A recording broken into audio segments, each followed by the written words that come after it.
Hey everyone, welcome to your Virgo full moon reading, and the Virgo full moon is going to be at its fullest on March 18th of 2022 at 1:17 a.m. Mountain Standard Time, which is the time zone I'm in, so you can adjust it for wherever you're at, but you of course will be feeling it a few days, a few after. If you're water signs and have a lot of water in your chart, you might feel like 2 years before, 2 years after. But it feels like that sometimes. So the full moon energy of the Virgo is bringing in very much the goddess of the harvest coming in, and I love these beautiful cards from these Yasmin Boland, and here's the beautiful Virgo full moon. And it says on here, take inspired action. So with this reading, we're going to be looking at what inspired action does the Creator and Spirit want you to know about? In what area of your life are we looking at inspiring some action during this, or around this Virgo full moon anyway? Also, there is this energy with Virgo of balancing between like dreaming big and being, practical. There's this balance between dreaming and being heavenly minded and being very earth, it's an earth element, so very grounded as well. So the divine masculine with its, spiritual power, and the divine feminine with very earthy goddess comforting as well. So there's this balancing that comes in. So I'll ask about balance as well for this reading. In this book that comes with these cards, she has this beautiful affirmation for the full moon in Virgo that says, I forgive myself for everything. I'm doing my best.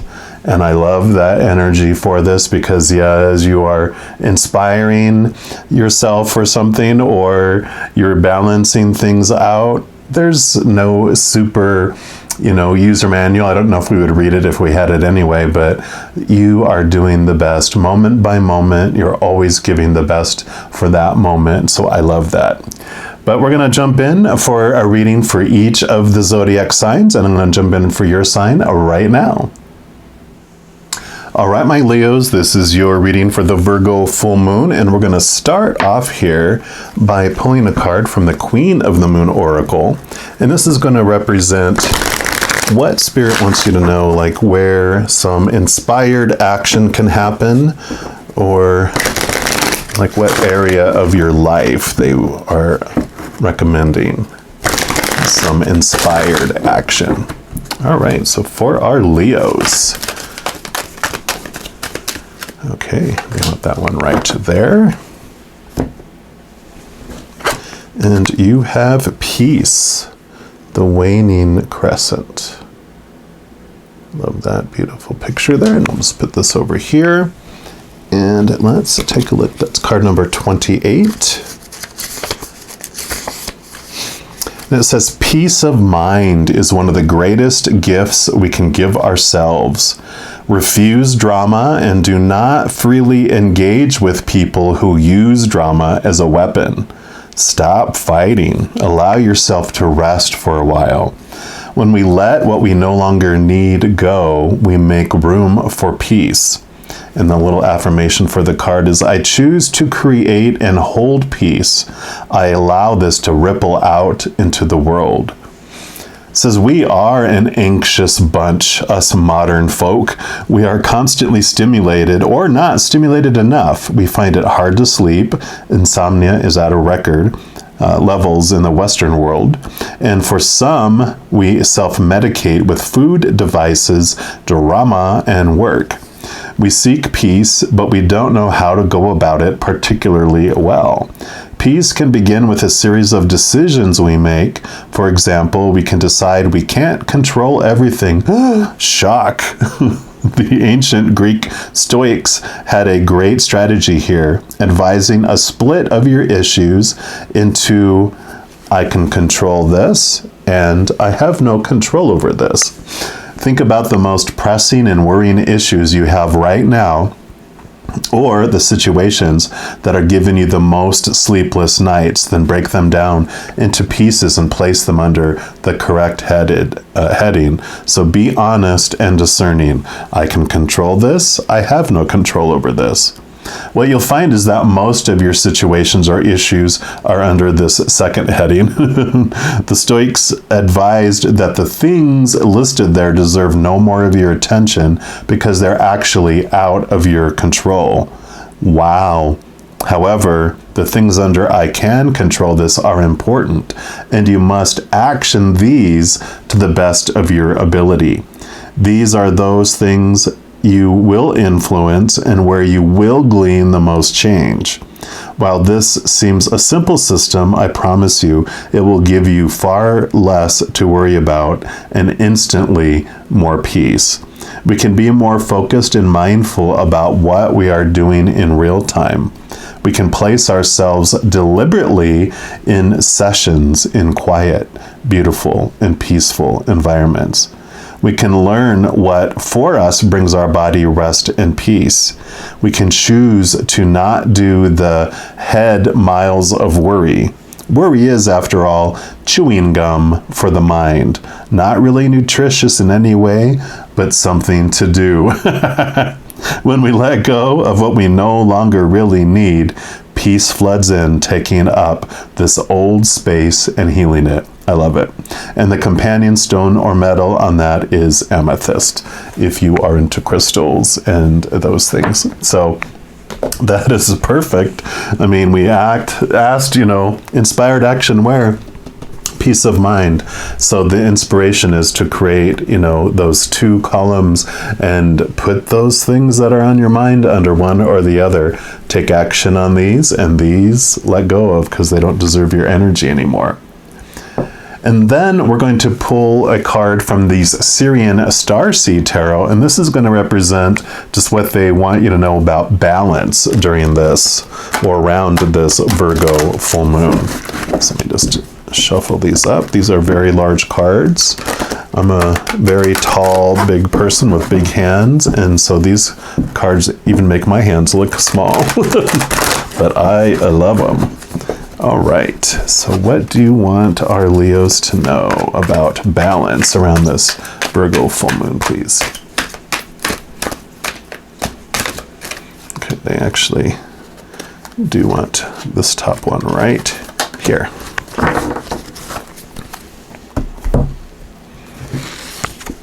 And you've got the Four of Chalices, the Four of Cups. So cups, of course, are all about the emotions, and the number fours are about it's really balance. It's about stability. Think of a table with four huge legs on it. It's a very solid foundation. So this is peace of mind, which helps balance, sorry about the glare there, a piece of your emotions too, right?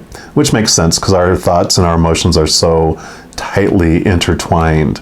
But the balancing comes in here because let me just put it like this. The normal card of this is somewhat like this, where you see she's seated here, and here's the three cups behind her, and here's this ace of cups that's coming her way. But the three cups behind her are the things in the outside world that are supposed to make us feel whole and complete, which each of those cups, like the first cup is relationships of any kind, romantic, family, friends, work, whatever. The second cup is the situational or circumstances, like work, job, whatever kind of circumstances you get, yourself into or think you need to get yourself into to feel whole and complete. And then the third cup is like things, our possessions, our bank account, our bodies, and all three of those things end up disappointing us because people change or pass away, so relationships are unstable. They don't give us what we're looking for. Situations never stay the same. And then also things break down, deteriorate, or are stolen, right? And so all those three cups are behind her. She's bored with it. She's like, I just don't feel it. I don't have the feels about all that stuff. But here comes the Ace of Cups, which is what we've been searching for. it is the chalice. It's the Holy Grail. It's full of the living waters, which is the essence of the unconditional love of the creator of all things. It's the inner love that we find from deep within. So the balancing comes in here of balancing, you know, this understanding of what you've been really looking for and what you really want to feel. So it's that living in the outside world, but finding that emotion from the inside. We'll get clarity on that too. And we're going to pull cards from these Tarot of Dreams and just see what else they would like you to know about this situation, or just about the Virgo full moon in general. So let's see. Just give it a couple more shuffles here. One more time.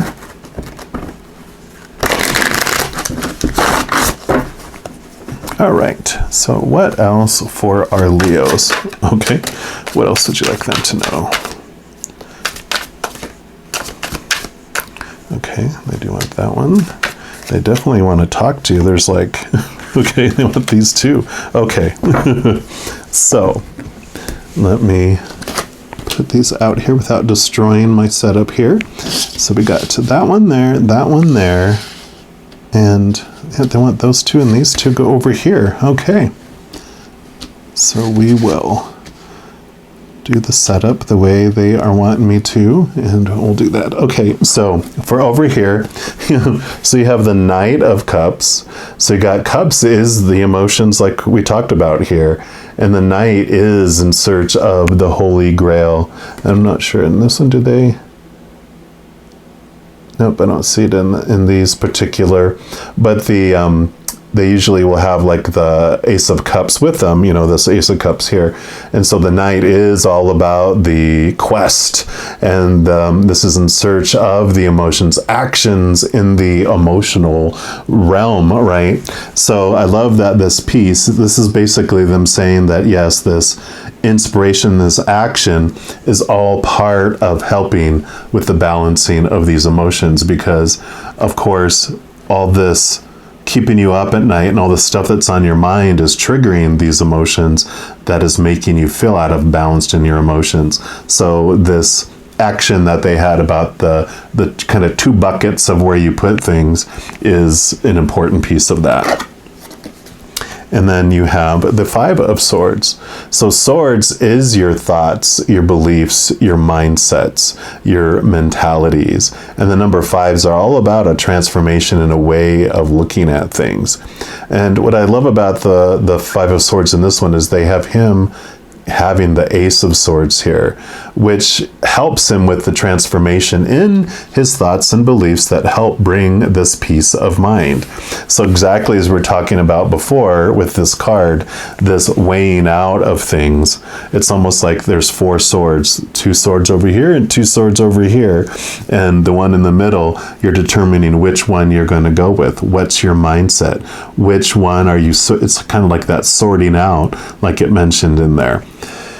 But it also has this kind of tint of energy to it that usually they will show like swords on the ground and people walking away and the sword you had in your hand, and they're like, yeah, you really had this fire in your belly about proving that your small t truths of your human experience were more truer than other people's small t truths. And when it talked about here about stop your fighting, this would be the card that would represent it, because the Five of Swords is about you won the battle but you lost the war, and you lose relationships because you prove that I'm right and you're wrong, and they walk away because they're tired of feeling that way. Who likes to feel that way? So this journey of finding this peace from inside, this love from inside, this Ace of Swords allows you to see the higher truths of unconditional love, and it allows you and frees you. That's that transformation of, I need to fight, I need to prove that what I believe is right. It's like, do you though?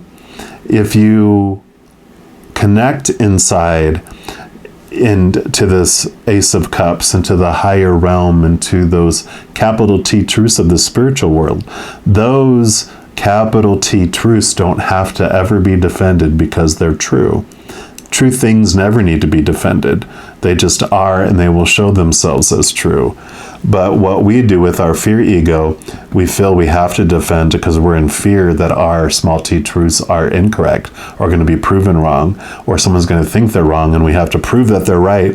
But that transformation happens where you learn to let go. You allow people to be who they are and believe what they want, and you allow yourself to believe what you want, knowing that no one can ever make you believe anything you don't want to. People can try, and you can even do it on the outside. They're bringing, spirits bringing this story. There was a little boy who was with his two brothers on this, kind of cross-country road trip, and he was in between his two brothers, and they were fighting and fighting and fighting, and the little brother wouldn't stop, triggering, this little battle going on between his brothers. And so finally, mom and dad took him and put him in the front seat with them in between them. This was in the olden days before they had all those rules around the car seats and all that. And he wouldn't sit down. He refused. He was standing up, and his parents were threatening him and, scolding him, and he just wouldn't sit down because he just didn't want to. And so they, of course, pulled out we're going to take away your toys, and whoop, that hit home. So he sat down and he was pouting, and they put his seatbelt on him and everything. And he said, I may be sitting down on the outside, but I'm standing up on the inside. And that's what they're saying here is no one could ever make you believe anything you don't want to. You could even tell them in the outside that, yeah, I believe that, but on the inside you're like, no, I don't.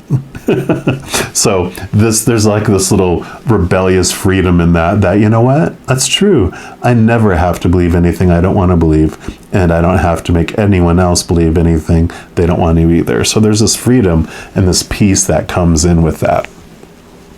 And then regarding your balancing, you have the 7 of coins here, and the coins is your outside world, and it's like the pentacles in the standard suit. So this is about, you see the fruit that is growing on the card. It's like her basket is empty there, and she's still waiting.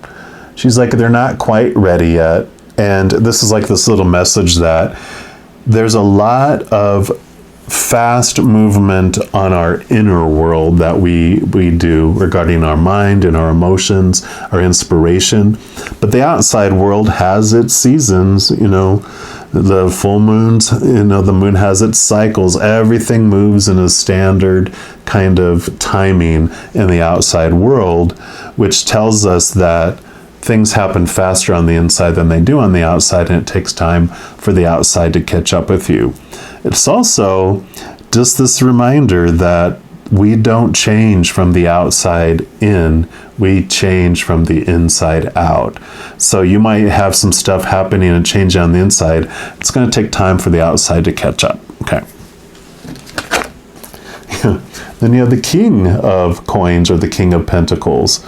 So this is a wonderful card to have right here alongside your other pentacles, because this is about abundance. This is about wonderful things unfolding for you in your external world. So this is like not really a promise, but pretty much a promise that when you do these things, you're going to see the fruits, you're going to see the results, because the King of Coins is very grounded, like the Virgo earth energy. But also all of them have air. All the kings have air, which is the mind. And so this is a very, kind of this reflection of this card here a bit too, where it's the king of the balance of a grounded mindset. So you do have this grounding coming in where you don't feel like you're flying off everywhere. And that makes sense with these emotions starting to become balanced as well. And you're okay with the patience here. Yeah, and then you have the Ace of Wands. Here's your fire burning in your belly. But this is beautiful because this also is about new inspiration. Because the Wands with your fire is your aha inspiration, your passion, your this could be your spiritual energy and your energy as well. And so this is like this new inspiration, this new, I kind of feel like it's like this I kind of have this picture of this lighthouse off in the distance that you're like, oh my gosh, what's that? And you want to go towards it now. And so with this peace of mind and this working out of what's most important and what's not, I really feel like that's going to open up this whole different area for you of your life, because all that energy you were investing in battling, that got you, like I said, you won the battle, but you're losing the war. It was like sending your energy into a black hole. It wasn't going to go anywhere. It just kept on causing fires. But this is different. This is like you get your energy back. You get your mental energy and your emotional energy back to where you can invest it in something that is this more conducive to this beautiful unfolding of a life path. So I love this for you. So peace of mind and balanced emotions on its way. I love it, love it, love it. Well, I'm going to leave the reading there. I do want to let you know that if you are interested in more messages of love from above, that in addition to these full moon and new moon readings that I do, I also put out monthly readings for each zodiac sign, weekly energy updates for each of the elements like fire signs, water signs, etc., and several other types of videos throughout the month. So if you don't want to miss out on any of those and be notified immediately when they become available, if you give this video a little thumbs up and click the like button, also click the subscribe button. That'll give you access to this notification bell. And when you go in there, if you select all, then you'll be notified of any new videos that come out for this channel. Also, doing any of those things just helps spread the love. Because when you like a video, you share a video, you comment on a video, or you subscribe to a channel, it makes the YouTube algorithm so excited it wants to share those videos of that channel with others as well. So if you feel inspired to do any of those things, I am definitely grateful for that. Also, these are general readings. If you want even more specific information for your life, I do offer personal readings, and those are listed in the description box below. All right, all of my Leos, as you go through this wonderful Virgo full moon, please know that each and every second of every day of your life, that you are unconditionally loved by the Creator of all things. And of course, I love you too. Have an amazing full moon. I'm sure I'll be talking to you in the meantime, but until then, hang in there and you take care.